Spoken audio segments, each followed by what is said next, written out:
এটা হচ্ছে আমাদের বাড়ির আমার এক চাচার গম ক্ষেত। এই যে গম হয়েছে, এই যে দেখতে পাচ্ছেন আপনারা, এই যে গমের শীষ। হ্যাঁ, বর্ষাকালে এখানে অনেক পানি হয়, অনেক। মানে আমি তো এখানে দাঁড়িয়ে আছি, আমি এইটা এখন আমার ক্যামেরাটা হচ্ছে যে এটা আমার চোখ বরাবর, তাহলে আমার চোখ থেকে উপরে উঠছে। দেখুন যে কতটুকু উঁচাই দেয়ালটা। এই দেয়ালটা প্রায় ডুবে যায় যখন পানি হয়। হ্যাঁ, আর এই যে ভিতরের দিকে হলো আমাদের বাড়িগুলো, আর এটা হলো যাওয়ার রাস্তা।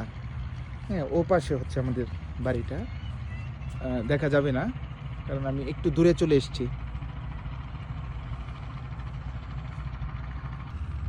এখন যাচ্ছি, এটা একটা শ্যালো মেশিন, নিজেরা ব্যবহার করে। এটা আমার এক ভাগিনার বাচ্চুর শ্যালো মেশিন এটা।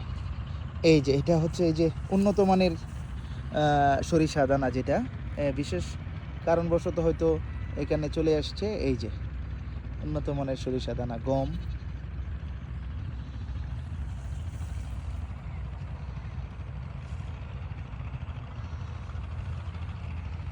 ওখানে হচ্ছে ভুট্টা ক্ষেত। ওই যে কয়দিন পরে প্রচুর পরিমাণ ভুট্টা হবে এখানে। আর অনেক সুন্দর শব্দগুলো শুনতে পাচ্ছেন আপনারা, এগুলো সব এই যে কৃষকরা কাজ করছে মাঠের মধ্যে, সেই শব্দটাই আসছে।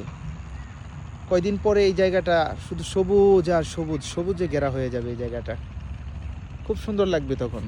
এখানে আম হয়, হ্যাঁ, বাচ্চারা খায়। এটা বাড়ি থেকে অনেক দূরে গাছটা।